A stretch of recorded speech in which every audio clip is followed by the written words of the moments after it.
Hello student, আজকে আমি যে চাকরির বিষয়টা নিয়ে কথা বলবো সেই চাকরিটার জন্য যোগ্যতা লাগে শুধু মাধ্যমিক পাস। মাধ্যমিক পাস যোগ্যতায় তুমি কেন্দ্র সরকারের চাকরি করবে। এইবার ছোটবেলা থেকেই অনেক স্টুডেন্ট থাকে যারা অঙ্কটাকে বুঝতে পারে না বা অঙ্কে একটা ভয় থাকার জন্য অঙ্কে ভালো রেজাল্ট করতে পারে না।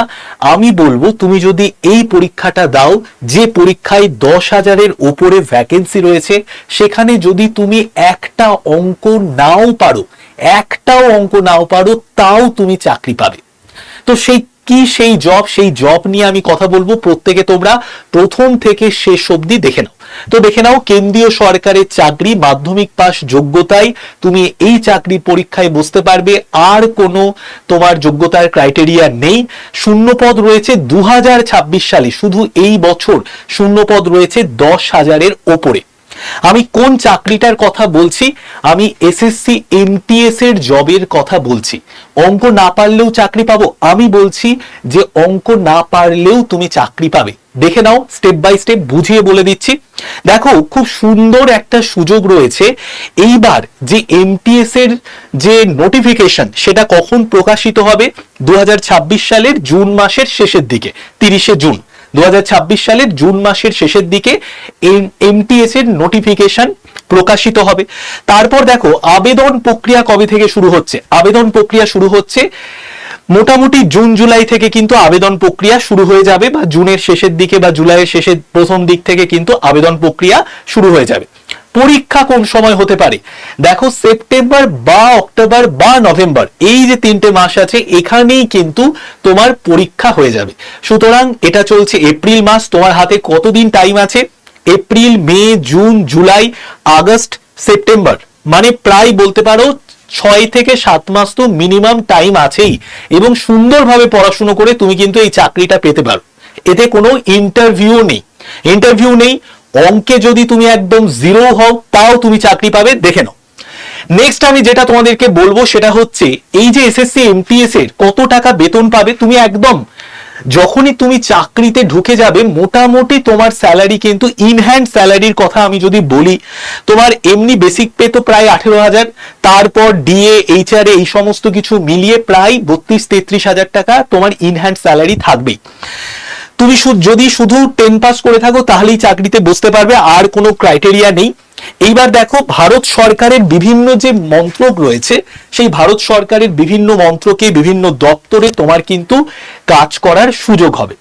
নেক্সট এবার আমরা চলে আসছি। নেক্সট হচ্ছে, দেখো, বয়স একটা খুব ইম্পর্টেন্ট জায়গা। যারা জেনারেল ক্যাটাগরির মধ্যে পড়ছে, তারা যদি এমটিএস পরীক্ষায় বসতে চায়, তাদের বয়স হতে হবে 18 থেকে 25-এর মধ্যে। আর এমটিএস এ হাভেলদার, এখানে যদি তুমি বসতে চাও, তাহলে তোমার বয়স 18 থেকে 27-এর মধ্যে হতে হবে। যারা জেনারেল ক্যাটাগরি, তাদের জন্যই এই বয়সটা।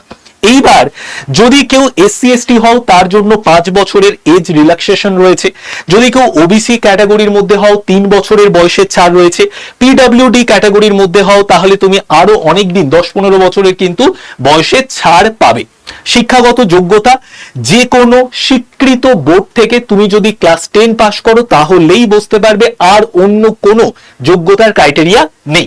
এইবার আমরা দেখে নিই এক্সাম প্যাটার্ন। তো দেখো, প্রথমে তোমার একটা সিবিটি পরীক্ষা হবে। সিবিটি পরীক্ষার পর তারপরে কিন্তু ফাইনাল মেরিট লিস্ট বেরিয়ে যাবে, সেখান থেকেই তুমি চাকরি পেয়ে যাবে। কিন্তু যদি হাবিলদার পোস্টে অ্যাপ্লাই করে থাকো, তাহলে তোমাকে হাবিলদারের জন্য শারীরিক সক্ষমতার পরীক্ষা একটা দিতে হয়, তোমাকে দৌড়তে হবে মাঠে।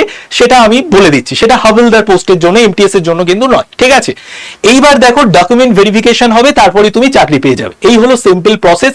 এই পরীক্ষাতে কোনো ইন্টারভিউ নেই। পরীক্ষার প্রশ্নপত্র বাংলাতেও তুমি পরীক্ষার প্রশ্ন পাবে। এবার দেখো, দুটো পরীক্ষা হয়, একটা হয় সেশন 1, একটা হয় সেশন 2। এবার এই যে সেশন 1, এখানে শুধু তোমাকে কোয়ালিফাই করতে হবে। তুমি যদি শুধু পাস মার্কটা পাও, তাহলেই কিন্তু তুমি সেশন 1-এ শুধু কোয়ালিফাই করলেই তুমি কিন্তু সুযোগ পেয়ে যাবে। এইবার দেখো, এই যে সেশন 1, সেখানে কটা কোশ্চেন থাকবে? ম্যাথ থেকে থাকবে 20টা প্রশ্ন। এইবার তোমার মনে প্রশ্ন আসবে যে স্যার, আপনি যে বললেন ম্যাথে যদি আমি কাঁচাও হই, তাও আমি এই পরীক্ষা ক্র্যাক করতে পারবো। এখানে তো ম্যাথ আছে, কিন্তু ভালো করে তোমাকে বুঝে নিতে হবে বিষয়টা একটু।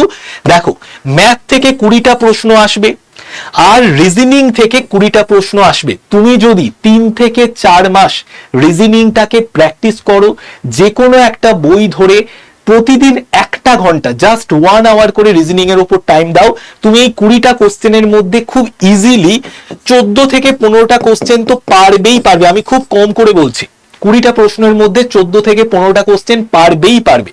এইবার দেখো ম্যাথে 20টা প্রশ্ন আছে, 20টার মধ্যে তুমি 2 বা 3টে কোশ্চেন তো অবশ্যই পারবে, 2 বা 3টে কোশ্চেন তো অবশ্যই পারবে। এরপরে কি, এরপরে দেখো এই জায়গাটায় কোনো নেগেটিভ মার্কিং নেই, সুতরাং আন্দাজে যেগুলো পারছো না সেগুলো যদি আন্দাজেও সবগুলোর একই একটা অ্যান্সার দিয়ে দাও, তার মধ্যে থেকেও 2-3টে ঠিক হয়ে যাবে। এইবার দেখো এই যে 40টা প্রশ্ন, এই 40টা প্রশ্নের প্রত্যেকটা প্রশ্নের মান হচ্ছে 3 করে, তাহলে 40 3 120 নাম্বারের পরীক্ষা। এখানে তোমাকে মাত্র 30% নাম্বার তুলতে হবে, অর্থাৎ মোট 40টা কোশ্চেনের মধ্যে তোমাকে 12টা কোশ্চেন রাইট করতে হবে। তুমি রিজনিং থেকে যদি 12টা কোশ্চেন রাইট করে দাও তাহলেও তুমি পাস করে যাবে।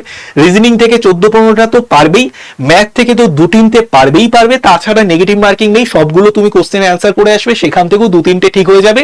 ওভারঅল 40-এর মধ্যে তোমার 20টা কোশ্চেন রাইট হয়েই যাবে, তুমি 30%-এর উপরে পেয়ে যাবে।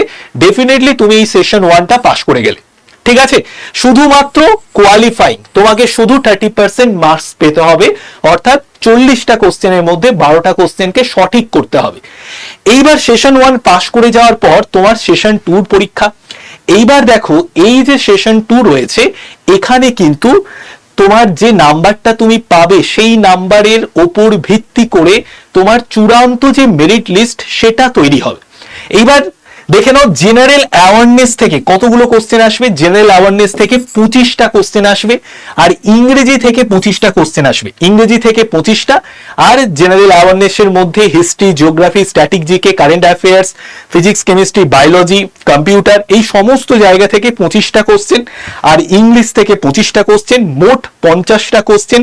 প্রত্যেকটা প্রশ্নের মান হচ্ছে 3, এবং সেশন 2তে কিন্তু নেগেটিভ মার্কিং আছে, এবং মেধা তালিকার যে নির্ধারণ লিস্ট, মেরিট লিস্ট, এখান থেকে এই 50টা কোশ্চেন 50 ইন্টু 3 মানে 150 নাম্বার, 150 নাম্বারের মধ্যে তুমি যত পাবে সেটার উপর ভিত্তি করেই কিন্তু তোমার ফাইনাল মেরিট লিস্ট তৈরি হবে।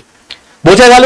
তো যারা ইংরেজি আর জিএ মানে জেনারেল অ্যাওয়ারনেস এই জায়গাটা ভালো করে রপ্ত করে নিতে পারবে, ইজিলি এই পরীক্ষায় কিন্তু সুযোগ পাবে। 10,000-এর উপরে এইবার ভ্যাকেন্সি রয়েছে, 10,000-এর উপরে ভ্যাকেন্সি রয়েছে এইবার। এইবার নেক্সট আমি যেটা তোমাদেরকে বলবো সেটা হচ্ছে, যদি তুমি এই পরীক্ষা ক্র্যাক করতে চাও তাহলে তোমাকে কি করতে হবে, একদম খুব সুন্দর করে বুঝিয়ে দিচ্ছি। প্রথমে দেখো যেটা আমি তোমাদেরকে বলবো সেটা হচ্ছে, এই নাম্বারটাকে প্রথমে তোমরা একটু সেভ করে নাও। এই যে নাম্বারটা দেখতে পাচ্ছ 92400, ঠিক আছে, 92400। একবার 1 মিনিট দেখিয়ে দিই তোমাদের। এই যে নাম্বারটা দেখতে পাচ্ছ, নাম্বারটা আমি আরেকবার লিখে দিচ্ছি, দেখো 9240232253। আরেকবার নাম্বারটা বলছি, 9240232253। এই নাম্বারটা মোবাইলে সেভ করে নাও। আমাদের অফলাইন ব্যাচ রয়েছে, সেই অফলাইন ব্যাচে যদি ভর্তি হতে চাও এই নাম্বারটাই জাস্ট লিখে পাঠাও, বা এই নাম্বারটাই কল করে নাও সরাসরি, যে স্যার আমি অফলাইন ব্যাচে ভর্তি হতে চাই। আমাদের টেলিকলার তোমাদের সমস্ত গাইড করে দেবে, কেরিয়ার কাউন্সেলিং করে দেবে। এইবার দেখো এই পরীক্ষা যদি ক্র্যাক করতে চাও তোমার জন্য বেস্ট অপশন কি? বেস্ট অপশন হচ্ছে আমাদের এসএসসির পরীক্ষাকে কেন্দ্র করে এবং রেলের পরীক্ষাকে কেন্দ্র করে তোমাদের জন্য আমরা একটা দুর্দান্ত সুপার 70 বলে ব্যাচ নিয়ে এসেছি। এই ব্যাচে তোমাদের ক্লাস করানো হচ্ছে 25শে মার্চ থেকে, এবং এই ব্যাচে যদি তুমি ভর্তি হয়ে যাও এমন ভাবে আমরা রেডি করিয়ে দেব তোমাদেরকে, তোমাদের আর কোনো চিন্তা নেই। এই ব্যাচে 5 মাস ক্লাস করার পর তুমি পরীক্ষা দিতে যাবে এসএসসি এমটিএস এর, এবং 100% তুমি চাকরি পাবেই পাবে। কেন দেখে নাও। প্রথম কথা, এই ব্যাচে আমরা কি কি দিচ্ছি? আমরা একটা অনলাইন সাপোর্ট দিচ্ছি, অনলাইন ভিডিও ক্লাস দিচ্ছি, সেটা 2 বছর পর্যন্ত অ্যাক্সেস করতে পারবে, অনলাইন মক টেস্ট দিতে পারবে 2 বছর পর্যন্ত। আর সকাল 10টা থেকে দুপুর 3টে পর্যন্ত সোম, বুধ, শুক্র এই 3টে দিন তোমার ক্লাস হবে, অফলাইন ক্লাস, অফলাইন পরীক্ষা হবে। আমরা সমস্ত বই তোমাদের প্রোভাইড করব। আমরা একটা ব্যাগ দেব, তার সঙ্গে সঙ্গে একটা ডায়েরিও দেব। 1-to-1 সেশন থাকবে টিচারদের সঙ্গে, ডাউট ক্লিয়ারিং সেশন থাকবে, কন্টিনিউ মক টেস্ট নেওয়া হবে, এবং যতদিন পর্যন্ত না তুমি চাকরি পাচ্ছ ততদিন পর্যন্ত আমরা তোমাদেরকে হেল্প করব, গাইড করব, সাপোর্ট করব। এই ব্যাচের যদি স্টাডি প্ল্যানটা একবার তুমি দেখে নাও এই যে স্টাডি প্ল্যানটা একবার দেখলেই বুঝতে পারবে। এই যে দেখো স্টাডি প্ল্যানে দেখো একদম 10টা থেকে 11:30 প্রথমে আমরা ম্যাথের ক্লাস দিয়ে শুরু করছি, যেহেতু ম্যাথে অনেকের সমস্যা থাকে তাই ম্যাথ, তারপরে দেখে নাও ইংলিশ, তারপরে দেখে নাও আমাদের রিজনিং ক্লাস, তারপরে আমরা আস্তে আস্তে জেনারেল অ্যাওয়ারনেসের জিকেজিএস এর যে পার্টটা রয়েছে সেখানে গিয়েছি। যারা অফলাইন ব্যাচের স্টুডেন্ট তারা দুর্দান্তভাবে আমাদের কাছ থেকে সার্ভিস পাচ্ছে, আমরা দুর্দান্তভাবে পড়াচ্ছি। আমরা যারা অনলাইনে তোমাদেরকে গাইড করে থাকি তারাই, সেই সমস্ত টিচাররাই অফলাইনে পড়াবেন। তো যারা যারা অফলাইন ব্যাচে ভর্তি হতে চাইছো, জাস্ট এই নাম্বারটা আমি আরো একবার বলে দিচ্ছি, এই নাম্বারটাকে প্রত্যেকে সেভ করে নাও। নাম্বারটা দেখো 9240023253, ঠিক আছে? নাম্বারটা আমি আরেকবার তোমাদের দেখিয়ে দিচ্ছি, এই যে নাম্বার এখানে, জাস্ট এক মিনিট, 9240023253, এই নাম্বারে জাস্ট তুমি একবার কল করে নাও। কল করে অফলাইন ব্যাচ সংক্রান্ত যাবতীয় ডিটেলস জেনে নাও। আমাদের টেলিকলারের টিম বসে আছে, তোমাকে সমস্ত সম্পূর্ণ তথ্য দিয়ে দেবে। কোথায় ক্লাস হবে অফলাইন ক্লাস? আমাদের মৌলালিতে যে ব্রাঞ্চ রয়েছে সেখানেই কিন্তু অফলাইন ক্লাস হবে। সবাই ভালো থেকো, টাটা, বাই বাই।